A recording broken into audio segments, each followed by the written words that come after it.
Bonjour, merci de nous joindre sur Edimof. Aujourd'hui donc nous voulons nous arrêter sur les multiples dates de naissance avancées par William Branham lui-même pour examiner un peu les raisons qui pourraient expliquer ces changements dans sa date de naissance. Regardons dans un premier temps ce que William Branham avance comme date de naissance. Le 8 mars 1907, il avance aussi le 8 avril 1907, le 8 avril 1908 et enfin le 6 avril 1909 que nous avions examiné dans notre vidéo précédente concernant l'extrait de naissance qui a été produit en 1940 à Jeffersonville même. D'accord? Commençons par la première date de naissance, le 8 mars 1907. Pourquoi William Branham avancerait une telle date? En fait, le 8 avril 1907 correspond au lendemain de la mort de John Alexander Dowie. Il est mort le 7 mars 1907 et maintenant la question qu'on se pose, c'est de savoir qui est ce John Alexander Dowie auquel William Branham fait référence. D'accord? C'est ce que nous allons examiner pour voir un peu ce que nous avons comme information. Mais avant ça, retournons au sermon que William Branham lui-même a donné en 1951. Notez bien, le 29 septembre 1951.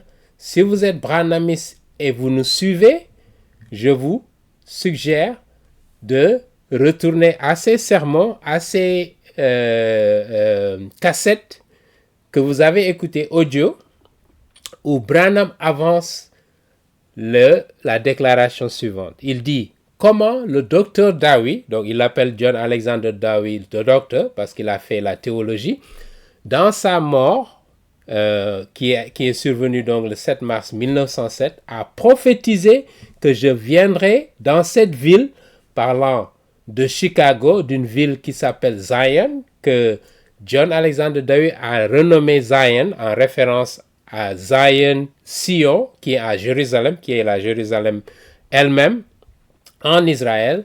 Donc il voulait recréer, si vous voulez, la Jérusalem aux États-Unis. D'accord? Et William Branham fait référence à cela en disant que John Dowie a prophétisé que je viendrai, que lui-même Branham viendrait dans cette ville 40 ans après sa mort. Maintenant, on se demande d'où est-ce que William Branham tire cette information, justement, étant donné qu'il est bourré d'informations contradictoires dans sa vie. Jusqu'ici, nous sommes simplement à l'analyse des circonstances de sa naissance. Et déjà, vous voyez beaucoup de choses qui se contredisent, beaucoup de choses qu'il dit, et on se demande pourquoi toutes ces choses-là. D'accord? Il nous dit, n'en sachant rien lui-même, il est mort un jour et il dit, je suis né le lendemain. Vous comprenez maintenant pourquoi il a dit aussi, dans un de ses sermons et dans d'autres déclarations, qu'il serait né le 8 mars 1907. Parce qu'il veut prendre la relève de ce John Alexander Dowie que nous allons voir, justement, examiner sa vie de près pour voir qui était cette personne. D'accord? Il dit, et 40 ans, jour pour jour, après mon entrée dans la ville de Chicago, de Zion City à Chicago, sans rien savoir d'elle. Ok?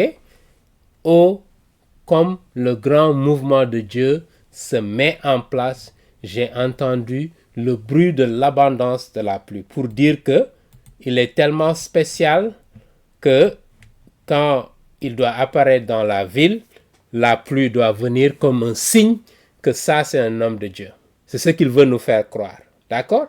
Voilà une raison majeure qui explique pourquoi William Branham donne parfois dans ses déclarations la date de naissance du 8 mars 1907.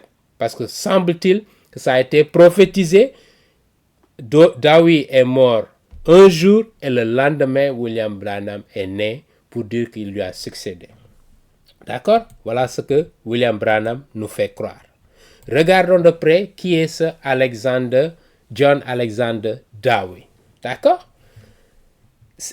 Et selon les informations qui sont disponibles sur l'Internet, il était un évangéliste et un guérisseur écossais. Et un guérisseur, et nous reviendrons justement sur ce mouvement dans l'Église qui s'appelle le mouvement de la guérison par la foi. Nous avons beaucoup de prédicateurs, en particulier qui viennent des États-Unis ou d'Amérique du Nord, qui ont véhiculé ce type d'enseignement, et nous reviendrons sur cela, qui sont des enseignements hérétiques. Et jusqu'à aujourd'hui, des gens en Afrique, en Amérique latine, en Asie, continuent de véhiculer ces enseignements. Et voilà pourquoi nous voulons attirer l'attention de ceux qui nous suivent, et en particulier des Branhamistes, pour qu'ils se rendent compte de l'origine des croyances auxquelles ils tiennent. D'accord? John Alexander Dowie, donc, c'était un guérisseur écossais, guérison par la foi, d'accord? Et il a émigré en Australie d'abord avant de venir aux États-Unis, où il a fondé un mouvement qui était dénommé l'Église catholique apostolique chrétienne à San Francisco, en Californie. Et après avoir escroqué 2 femmes, notez bien, qui l'ont poursuivi en justice et ont gagné le procès, sa réputation ternie, il décida de s'implanter à Chicago. Parce qu'en fait, il achetait des actions d'entreprises ici aux États-Unis qui sont en faillite, et il les revendait à ses fidèles, à ses membres, d'accord, pour tirer des profits. Il a escroqué 2 femmes qui l'ont amené en justice et il a perdu. À cause de ça, parce que sa réputation était ternie en Californie, il a décidé d'émigrer à Chicago. Et c'est là où il va installer son Zion City. Et nous reviendrons dessus. D'accord? Donc ça, c'est l'histoire de John Alexander Dowie. On continue. Et il était connu pour être quelqu'un qui était obsédé par la fin des temps, qui est prophétisé dans la Bible. Dans beaucoup de passages, justement, on nous parle de la fin des temps. Et Dowie croyait qu'il avait reçu la mission de Dieu de rétablir Zion, c'est-à-dire Jérusalem. D'accord? Ici aux États-Unis. D'abord, pour quelqu'un qui est un étudiant de la Bible, quand quelqu'un vous dit qu'il veut rétablir Zion dans un autre pays qui n'est pas Israël, ça doit attirer votre attention. D'accord? Et ce que je veux vous interpeller, si vous voulez être béréen, faites attention à des choses comme ça. Des pasteurs qui peuvent se présenter ou des prédicateurs qui se disent prophètes et qui viennent avec vous impressionner parce que, par exemple, ils ont une foule de gens qui le suivent, ils ont un peu d'argent, ils pensent que Dieu est avec eux.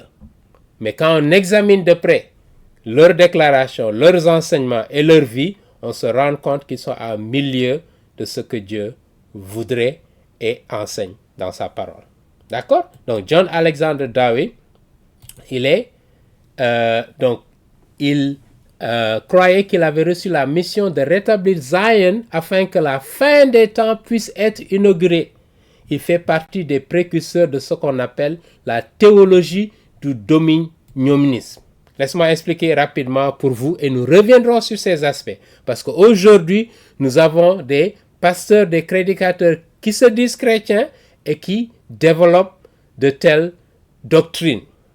C'est quoi le dominionisme? Le dominionisme veut dire qu'avant que Jésus-Christ ne revienne sur terre, ils doivent restaurer, ils doivent nettoyer la terre tout entière en prenant contrôle de ce qu'on appelle les 7 montagnes.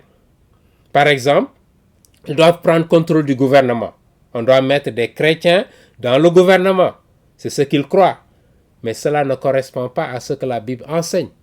Ils doivent prendre contrôle de Hollywood, qui influence nos enfants, certes. En tant que chrétiens, nous voulons résister à cette influence mondaine de Hollywood. Mais cela ne veut pas dire en tant que chrétiens, nous devons prendre contrôle de cela. Parce que ce qui est dans ce monde appartient à Satan. Ça ne nous appartient pas. Nous ne sommes pas de ce monde en tant que chrétiens. Nous vivons dans ce monde, mais nous n'appartenons pas à ce monde. Donc, ce n'est pas notre devoir de nettoyer cette terre. Non. Nous prêchons l'évangile. C'est ce que Jésus-Christ nous demande. Pas de prendre contrôle. Donc, ils ont ces 7 montagnes, Hollywood, le gouvernement, l'éducation, l'enseignement des enfants, d'accord, qui sont des choses nobles, où on doit inculquer à nos enfants ces valeurs chrétiennes. Mais prendre contrôle de ces institutions-là, c'est pas ce que Jésus-Christ nous demande. Et Jésus-Christ ne l'a pas fait lorsqu'il est venu ici.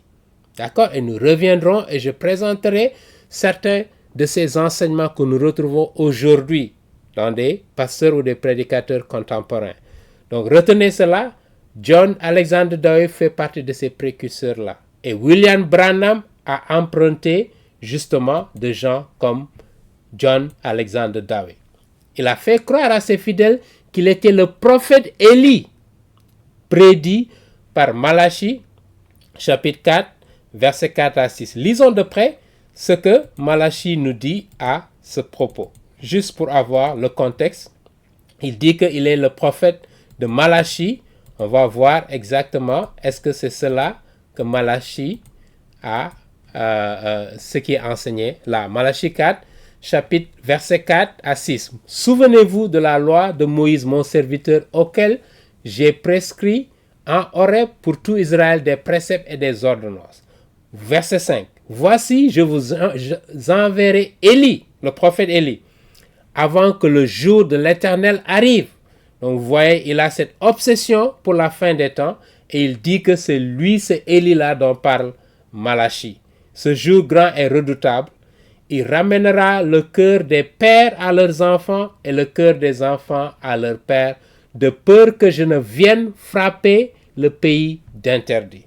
Je rappelle ici que le prophète Malachie s'adresse au peuple juif. D'accord? Le prophète Élie dont il parle, qui va venir à la fin des temps, c'est un juif. Lui, il est écossais, mais il revendique, il fait partie d'un courant justement qui revendique que les 10 tribus perdues d'Israël, il fait partie justement de ces descendants-là. Mais nous reviendrons sur ces aspects-là, parce que c'est un faux enseignement. C'est une hérésie par rapport à ce que la Bible enseigne. Les 10 tribus d'Israël ne sont pas perdues. Dieu sait qui sont ces 10 tribus dont on parle. D'accord? Voilà ce que John Alexander Dowie enseigne concernant justement la fin des temps. D'accord? Et William Branham veut être son disciple en quelque sorte. D'accord? Il sollicita, voilà maintenant l'escroc qui intervient, de l'argent de ses fidèles pour acheter suffisamment de terrain pour construire une ville juste au nord de Chicago. Parce qu'il a déménagé à Chicago. Vous vous rappelez de San Francisco, il est venu à Chicago. Et certaines estimations suggèrent que près de 22 000 disciples décidèrent de déménager à Zion City parce que John Alexander Dowie a prophétisé que la fin des temps est proche. Il faut reconstruire Sion, d'accord, ici aux États-Unis, et faire venir les gens et appliquer les lois soi-disant chrétiennes dans cette zone avant le retour de Christ, pour que Christ puisse revenir. Parce que s'il ne le fait pas, Christ ne peut pas revenir. Voilà en gros l'enseignement de ces gens qui est dangereux. Et je le rappelle à tous ceux qui nous suivent, en particulier à nos branhamistes. D'accord? Donc voilà John Alexander Dowie. On continue.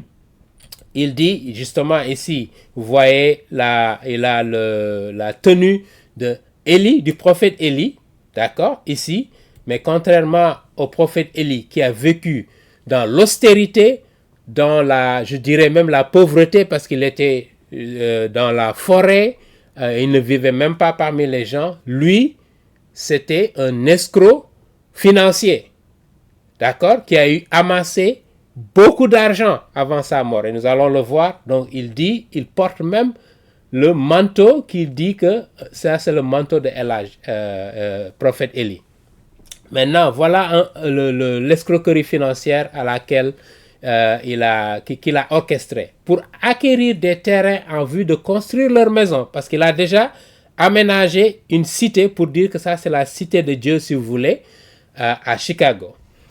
Il exigea à ses disciples de signer un bail pour une durée, notez bien, de 1100 ans. Parce qu'il les avait convaincus que le millénium donc c'est le règne de 1000 ans sur terre que Jésus-Christ va instaurer. Il disait que le millénium était sur le point de démarrer afin que donc ces fidèles-là puissent remplir en toute sécurité les termes du bail. Donc en fait, c'est quoi l'escroquerie? Il leur dit que vous allez acheter des terrains. Normalement, si vous achetez un terrain, vous avez le titre de propriété. Mais il leur dit non, vous n'avez pas de titre de propriété, je vous donne un bail. Comme ça, vous payez jusqu'à la fin des temps.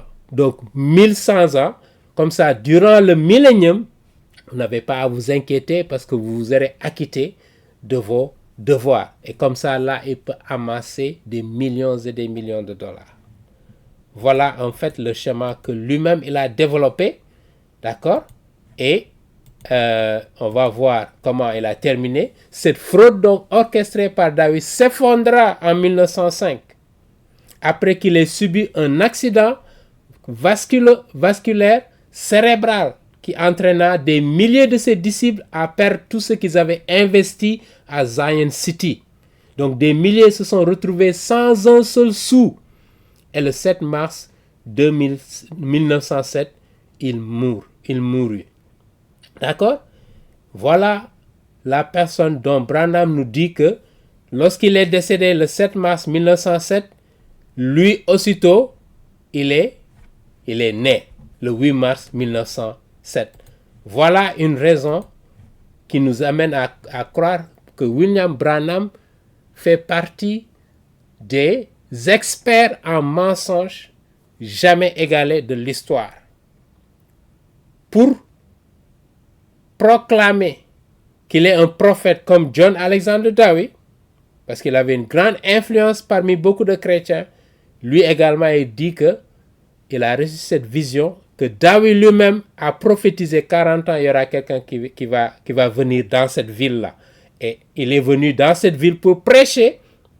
Et il a dit que quand il est décédé, le lendemain, lui, il est né. Voilà pourquoi il a changé sa date de naissance.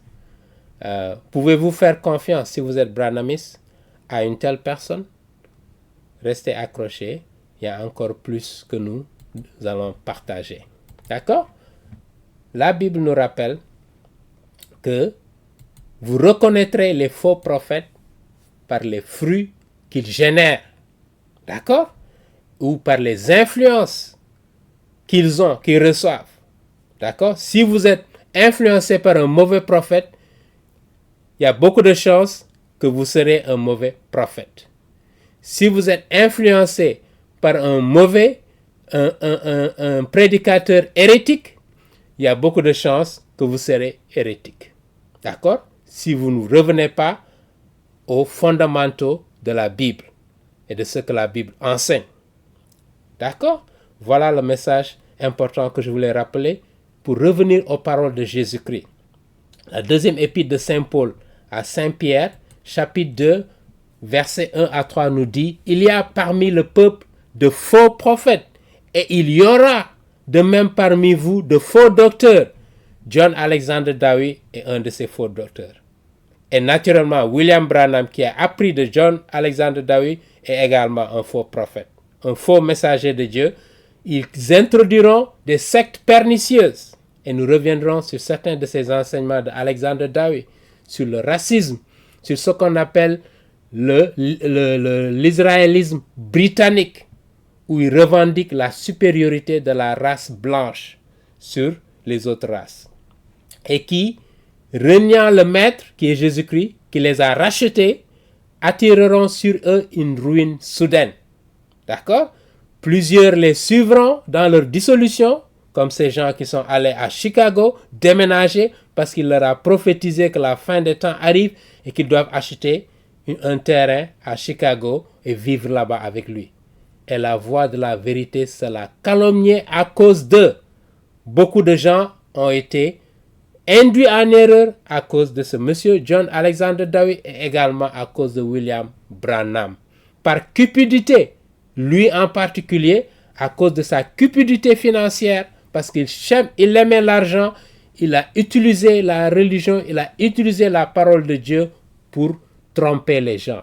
Ils trafiqueront de vous au moyen de paroles trompeuses eux que menace depuis longtemps la condamnation de Dieu et dont la ruine ne sommeille point.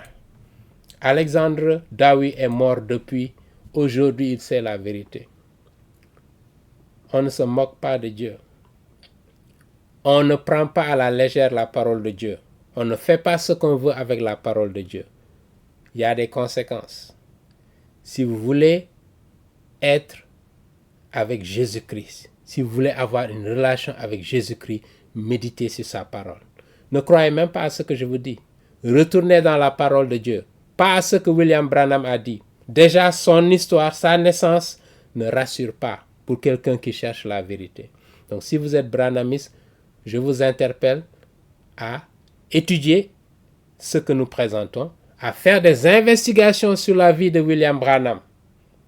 Mais plus important, à retourner à la parole de Dieu pour voir ce que Dieu a enseigné. Pas ce que William Branham vous a dit.